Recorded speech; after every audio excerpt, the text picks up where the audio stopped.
नमस्कार दोस्तों, मैं आपके लिए आज अगली क्लास के रूप में आया हूँ, अगली क्लास लेकर आया हूँ। ठीक है, जिससे कृष्णा नदी के बारे में, प्रवाह मार्ग के बारे में आज हम लोग बात करेंगे। इसके पहले हमने गंगा नदी और यमुना नदी और गोदावरी नदियों के बारे में हमने प्रवाह मार्ग के बारे में बताया। ठीक है, सबसे पहले कृष्णा नदी के बारे में कुछ पॉइंटों को देख लेते हैं। सबसे पहले ये तीसरी सबसे लंबी नदी है। भारत की कौन सी नदी है? तीसरी सबसे लंबी नदी है। ठीक है, इसकी लंबाई कितनी है? 1400 किलोमीटर। कितनी है? 1400 किलोमीटर इसकी लंबाई है। ठीक है, अगर इसके जल प्रवाह के बारे में बात करेंगे तो इसका जल प्रवाह जो है 1642 वर्ग मीटर प्रति सेकंड, यानी अच्छा खासा इसका प्रवाह। ठीक है, इसके क्षेत्रफल के बारे में बात करेंगे तो 2,58,248 वर्ग किलोमीटर इसका क्या है? क्षेत्रफल है। ठीक है, इसके पहले हमने गंगा नदी के बारे में बताया, यमुना नदी के बारे में बताया और गोदावरी नदी के बारे में हमने बताया। ठीक है, आज हम बात करेंगे कृष्णा नदी के बारे में बात करेंगे। सबसे पहले इसका उद्गम की बात कर लेते हैं, यानी ओरिजिन इसका कहाँ पर होगा। सबसे पहले ओरिजिन की बात करेंगे। इसका ओरिजिन जो उद्गम है महाराष्ट्र के महाबलेश्वर संकुल से इसका ओरिजिन होता है। कृष्णा नदी जहाँ से निकलती है और ये कहाँ पर पड़ता है? महाराष्ट्र में पड़ता है। इसकी ऊंचाई जो है 1337 मीटर, यानी अच्छी खासी इसकी ऊंचाई भी है 1337 मीटर, इसलिए इसका प्रवाह भी तेज होता है। जिसकी जितनी ऊंचाई होगी प्रवाह उतना ही तेज होगा। ठीक है, आगे बात करते हैं। ये नदी कहाँ से निकलती है? महाबलेश्वर संकुल से निकलती है। तो सबसे पहले ये जब आगे आती है तो इसकी जो सबसे पहली सहायक नदी है, जो इसकी सहायक नदी है सबसे पहले जो आती है वो है कोयना नदी। कौन सी है? ये क्या है? कोयना। कौन सी नदी है? कोयना नदी। ठीक है, इसी कोयना नदी पर एक क्या है? कोयना बांध बना है। कौन सा बांध बना है? कोयना बांध बना है। ठीक है, यानी इसकी जो सबसे पहली सहायक नदी कौन सी है? कोयना नदी है और कोयना नदी पर कोयना बांध भी बना है। ठीक है, क्वेश्चन पूछा जा सकता है कि कोयना बांध किस नदी पर बना है? यानी कोयना नदी पर बना है। कोयना बांध जो बना है वो किसकी सहायक नदी है? यानी वो किसकी है? कृष्णा नदी की सहायक नदी है। ठीक है, आगे चलते हैं। एक नदी और आती है, कौन सी है? वर्णा नदी। कौन सी है? ये वर्णा नदी, यानी हमारी दूसरी सहायक नदी क्या कौन सी हो जाती है? वर्णा नदी। पहली कौन सी है? कोयना, दूसरी क्या है? वर्णा। ठीक है, आगे बात करेंगे। दूसरा आगे जब चलेंगे तो स्थान आता है पुरवंतवाल। कौन सा आता है? पुरवंतवाल।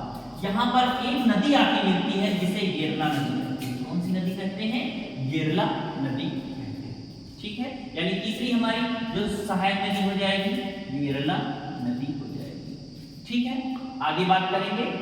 वर्णा नदी और येरला नदी के बाद एक नदी और आती है जिसे पंचगंगा नदी के नाम से जानते हैं, और ये नदी कोल्हापुर से होकर जाती है और कृष्णा नदी पर मिल जाती है। ठीक है, हाँ एक क्वेश्चन है इसमें, पंचगंगा नदी यानी पंच का मतलब ये है पांच नदियों का समूह है इसमें, तभी तो इसका नाम पंचगंगा पड़ गया।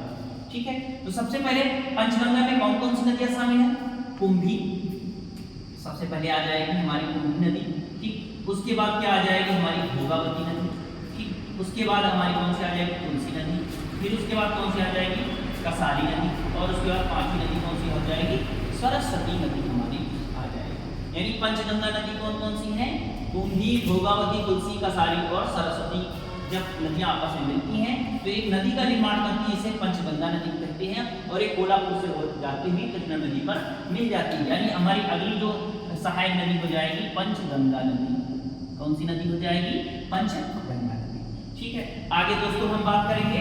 जब ये नदी आगे आती है तो एक जिला पड़ता है बागलकोट जिला। क्या पड़ता है? बागलकोट जिला। यहाँ पर एक नदी आकर मिलती है जो कर्नाटक से होती हुई आती है, जिसे मालप्रभा कहते हैं। क्या कहते हैं? मालप्रभा कहते हैं, और ये कहाँ पर आती है? बागलकोट जिले में मिल जाती है। यानी अगली जो नदी हमारी हो जाएगी, कौन सी नदी हो जाएगी? मालप्रभा। कौन सी नदी हो जाएगी? मालप्रभा नदी हमारी हो जाएगी, जो कर्नाटक से होकर आती है। आगे जब आते हैं तो एक नदी हमारी और मिल जाती है जिसे कहते हैं घाट प्रभा। कौन सी है? घाट प्रभा, और ये किसमें मिल जाती है? कृष्णा नदी पर मिल जाती है। इसलिए एक और सहायक नदी मिल जाती है जिसे बोलते हैं घाट प्रभा नदी। ठीक है, अब आगे बढ़ते हैं। आगे आते हैं तो एक स्थान पड़ता है रायचूर। क्या पड़ता है?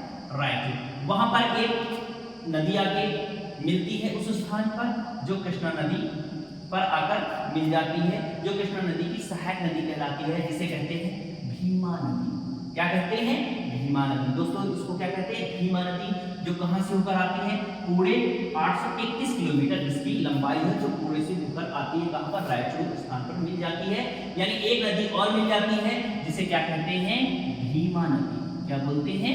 भीमा नदी। ठीक है, जब आगे ये कृष्णा नदी आगे बढ़ती है तो दो नदियों का समूह तुंग प्लस भद्रा, यानी तुंग प्लस भद्रा, तुंग और भद्रा नदी आपस में मिलकर तुंग भद्रा नदी का निर्माण करती हैं। और इस पर एक बांध भी है जिसे बोलते हैं तुंगभद्रा बांध। क्या बोलते हैं? तुंगभद्रा बांध कहते हैं। और तुंगभद्रा नदी की लंबाई कितनी है? 531 किलोमीटर। कितनी है? 531 किलोमीटर। यानी कि इस पर एक बांध भी है और इसकी लंबाई 531 किलोमीटर है। और दो नदियों का समूह होता है तुंग प्लस भद्रा। और ये कहां पर आके मिलती है? ये कृष्णा नदी पर आके मिल जाती है। यानी एक नदी और हमारी मिल गई, जिसे कहते हैं तुंग प्लस भद्रा, यानी तुंगभद्रा नदी। ठीक है, आगे जब बात करेंगे, आगे एक बांध आता है, कृष्णा नदी पर ही बांध बना है, ये जो श्रीसेलम बांध। क्या बोलते हैं इसे? श्रीसेलम बांध बोलते हैं। और ये कहां पर बना है?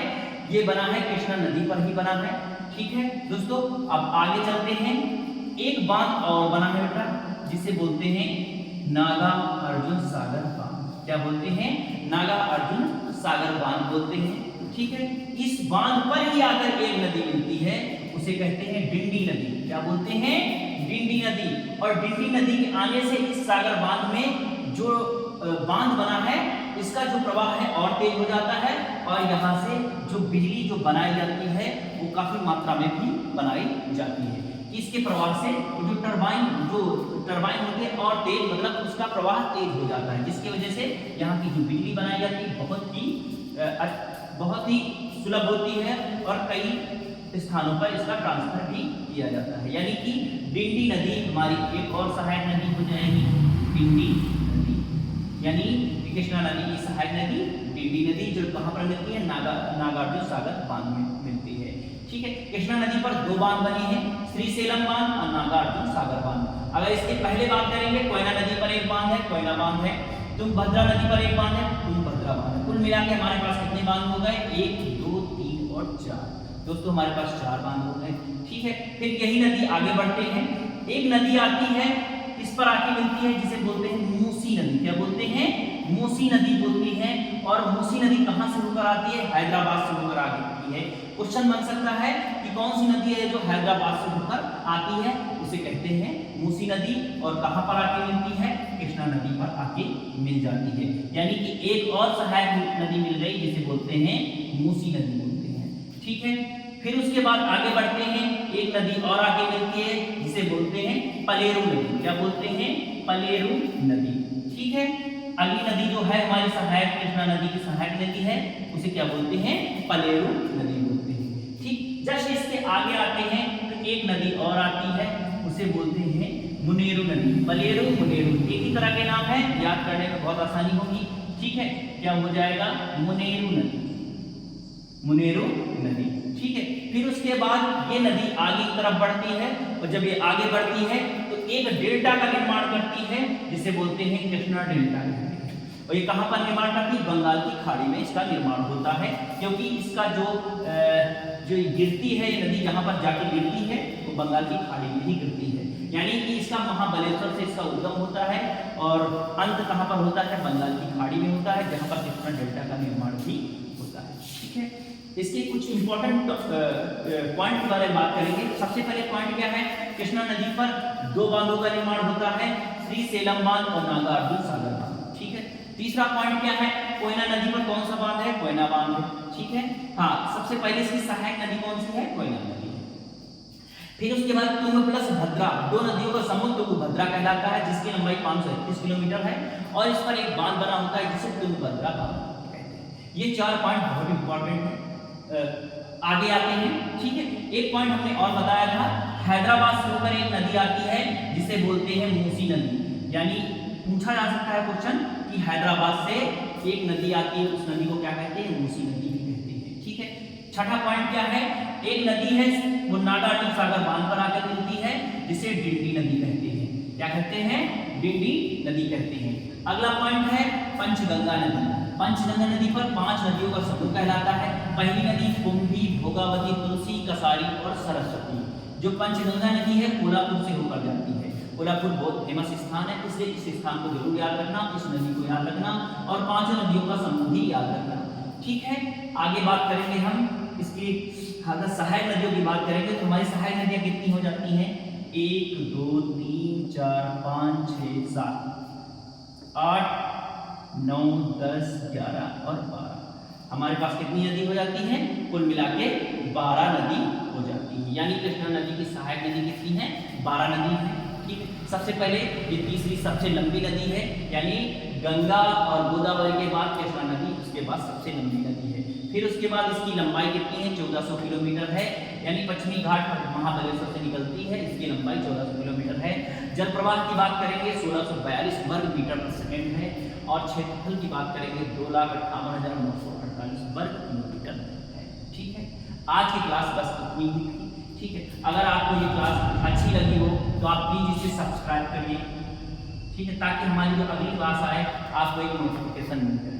ठीक है, इसको लाइक करिए, आप कमेंट जरूर करिए, आप हमें बताइए इसमें कि आपको ये क्लास कैसी लगी और कैसे हमको वीडियो बनाने चाहिए जो आपके लिए सुविधाजनक हो। ठीक है, धन्यवाद।